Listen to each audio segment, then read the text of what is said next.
ሰላም ብያለሁ። እንግዲህ ብኩር ክፍል 3 ፈሪሃም ያንን ፋይሉን ለመፈለግ እንትና ሀሩን ክፍል ገብታ ነበርና ከዛ እቺ ህይወት ስላየቻት ስለነበር ሁሉንም ጠርተው ነበር ከመናጋ ሆነው ጠርተዋቸው ስለነበር ጋሽ ታዲም መጥቶ እንግዲህ ባይንህ ተብሎ መጣ። ሀሩንም በጣም ደንግጦ ነበረ። ተንቅልፉ ነው የተነሳ ማለት ነው። ፈሪሃም ደንግጣ ነበረ። ቆይ ላስረዳህ አንድ ጊዜ እዚህ የገባሁት በምክንያት ነው ብላ ልታስረዳው ስትሞክር፣ ምክንያቱም ከስር አቃጣሪ ስላሉ ህይወትና መና ከስር ስለሚያቃጥሩ ታድም ሊያምናት አልቻለም ማለት ነው። ምክንያቱም እሱን ፈልጋ እንጂ የገባች ሌላ ነገር ፋይል ፈልጋ የገባች አልመሰለውም ማለት ነው። እንግዲህ ህይወትማ ይህ የምትከራከርላት ፈሪሃ እንዲዝና ልጅን እያስጨነቀች ነው በዚህ በሌሊት እያለ ነበረ። ጋሽ ታደም ለምንድን ነው ፈሪሃ በዚህ በሌሊት እሱ ክላስ ምን ታደርጊያለሽ ሲላት ላስረዳህ እንዴ እያለችው ምንም ሳያዳምጣት እሷም ወታት ሄዳለች ማለት ነው። እነሱን እንደዛ አድርገው ህይወት እና ታዴ ወደ መኝታ ክላሳቸው ሲሄዱ የህይወት ውሽሜ ይደውልላታል እና እናቴ ደወለኝ ብላ በጣም ደንግጣ ነበረ። አንሺው ሲላት ነበር ታዴና ገብታ ሽንት ቤት ስታወራ ነበር። እንዴ ቤት ሰዓት ትደውላለህ ያመሃል እንዴ እያለችው ነበረ። ታዴ ምን ሆነሽ ነው የቀረሽው ህይወት ችግር አለ እንዴ ሲላት ነበረ። እሷ ምንም ችግር እንደሌለ ገለጸችለትና ለታዴ ተመልሳ ወደ መኝታዋ ክላሷ አመራች ማለት ነው። እንዲሁም ፈሪሃ በጣም ተጨንቃ እያለቀሰች ነበረ። ሀሩንም በጣም እንዴት እንደዚህ ምናምን ነገር እያለ አስቦ ነበርና ሁሉም ከተኙ በኋላ ፈሪሃ በቃ መተኛት አልቻለችም። በቃ ከዚህ ቤት መባረሬ ነው በቃ አበቃልኝ እያለች የቤተሰቦቿን ፎቶ እያየች ስታለቅስ ነበር ማለት ነው። በጣም ስታለቅስ ነበረ ፈሪሃ። ምክንያቱም በቃ እኔንም ላምነኝ ውሸታም ተባልኩኝ፣ ሁለተኛ እንደዚህ እንዳታደርግ በሌላ ጊዜ እያለች ነበረ። በቃ በጣም ተናዳ ነበረ። ከዛ እንደዛ ሆነ እያለ እንዴት እንደዚህ የራሴ አሁን አማራጬ ሀሩን ክፍል ያሉትን ፋይሎች ይዤ በእነሱ አሳምናለሁ ብላ ተመልሳ ለሁለተኛ ጊዜ ወደ የት አመራች? ወደ ሀሩን ክላስ።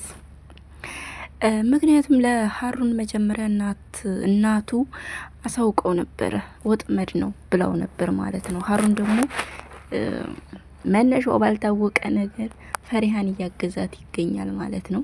ሳያፈቅራት አይቀርም ብለን እናስባለን። ነገር ግን ደግሞ ያው ስምንተኛው ስሜቴ ነው እንደዛ ያልኩት ነው። ወደፊት የምናየው ነገር ይሆናል። ከዛ በመቀጠል ፈሪሃም ወደ ሀሩን ክላስ አመራች ማለት ነው። ሀሩንም ህይወት አንቺ ተሆንሽ ደክሞኛል ልተኛበት ብሏት ነበረ። በመጨረሻም ሀሩን ለመክፈት ተዘጋጀ፣ ተነሳ። ለፈሪሃ በሩን ይከፍትላታል ማለት ነው። ፈሪሃም ቤት ገብታ አልጋዎቹን ብስቁልቁልቁልቁል አድርጋ ተፈልጋለች ማለት ነው።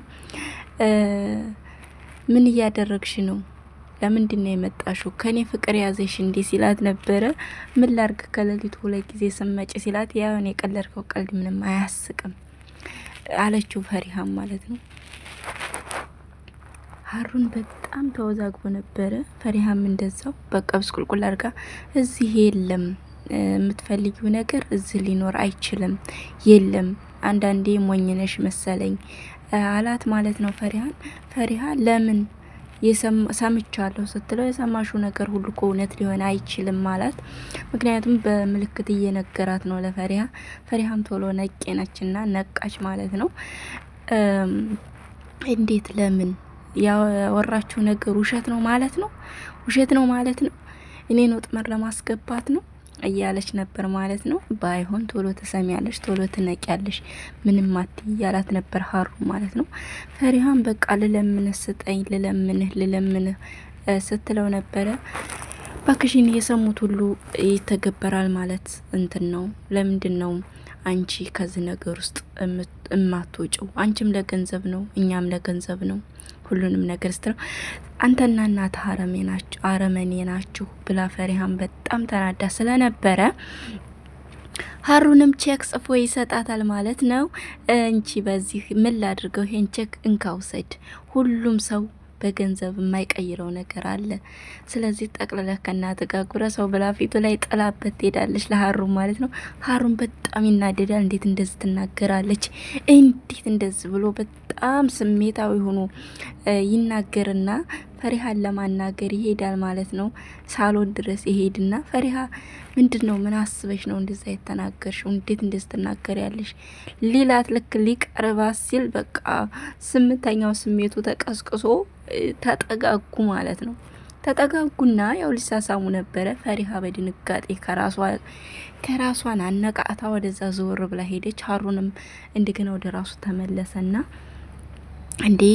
እንዴት ነው እንደዚህ? ለምንድን ነው ከዚህ ቤት መውጣት ያልፈለግሽው? ምንድነው ችግርሽ? ብሎ ቀረብ ብሎ ለማማከር ለመረዳት ሞከረ ማለት ነው። ፈሪሃን በጣም እንዴት ተከፋችና በማደጎ እንዳደገች ከማደግ በኋላ ደግሞ አያቷ አፈላልጋ አያቷ ጋር የተቀረውን እድሜዋን እንዳደገች ነገረችው ማለት ነው። እንዴት እናትና አባትሽን አታውቂያቸውም ይስላት። እናትና አባቴን ማደጎ ቤት ነው ያደግኩት፣ አላውቃቸውም፣ ግን አሁን እያፈላለኳቸው ነው ብላ ለሀሩ ትነግረዋለች ማለት ነው። ብቸኝነት ተሰምቶ አያውቅም። ብቸኝነት ታውቃለህ? እኔ ቤተሰቦችን እኔ እፈልጋቸዋለሁ፣ ሳላውቃቸው ይናፍቁኛል አለችው ማለት ነው። ማን ነበር ስሙ?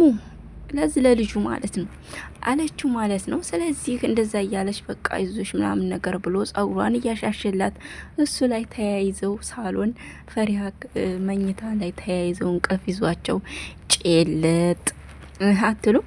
ከዛ በመቀጠልም ያው ፈሪሃ እና ሀሩን ተኝተው እያለ መና ትመጣለች ማለት ነው። ፈሪሃ እያለ ጧት ሲነጋ ነግቶ ነበርና ትመጣለች። እዚህ ጋር እንግዲህ ከማንሽ መና ከመምጣቷ በፊት አቶ ታዴ በቃ ህይወት እንደምትባረር አባረርልኝ፣ በቃ ይሄው ከዚህ ጋር መኖር አልፈልግም ብለው ጧት እንመካከራለን በቃ ብሎ ወስኖ ነበረ።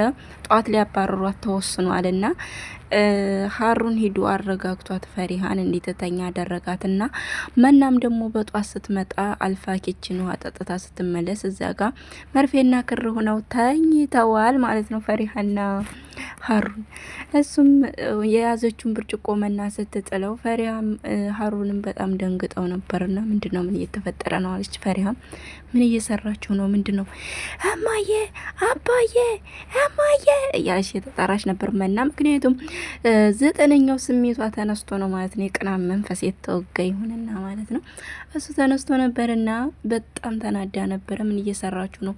በቃ እንደዛ ብላ እናገራለሁ እያለ ነበረ። በቃ እባክሽ ዝም በይ እባክሽ ዝም በይ፣ አሞኝ ራሴን ስለነበረ ነው መጥቼ እኔ እዚህ ጋር እንትን ያልኩት ምናምን ነገር የተቀመኩት ለዛ ነው እንጂ ፈሪሃ ምንም አላደረገኝ ሲል ሀሩን መናን አሳመናት ማለት ነው። ምክንያቱም መና ሀሩንን ስለምትወደው አንድ ጉንጯን ሲስማት ደግሞ አፈርድቼ ገባች ማለት ነው።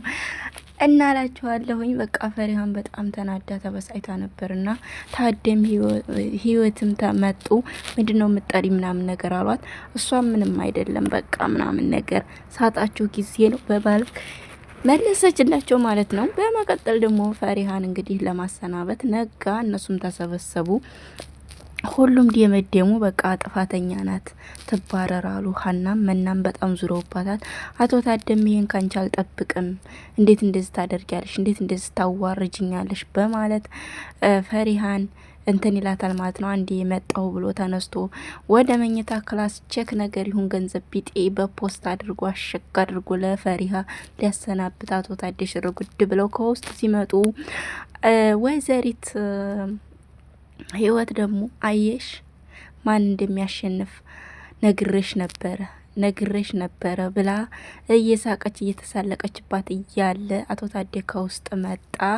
ያንን ገንዘብ ነገር እንጂ ፈሪሃ ለአንዳንድ ነገር ይጠቅምሻል ብሎ ያንን ፖስታ ሲሰጣት ፈሪሃም ደግሞ ታዴ እኔ ከገንዘቡ በላይ ይሄ ቤተሰብ ነበር የሚያስፈልገኝ።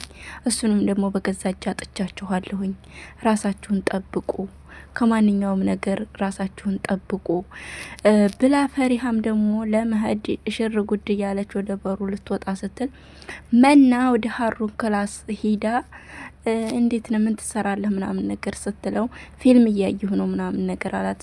ይሄው ማታ የበጠበጠች ልጅ ትሸኛት ከሆነ ልትሄድ ነው ስትለው ማን ፈሪሃ?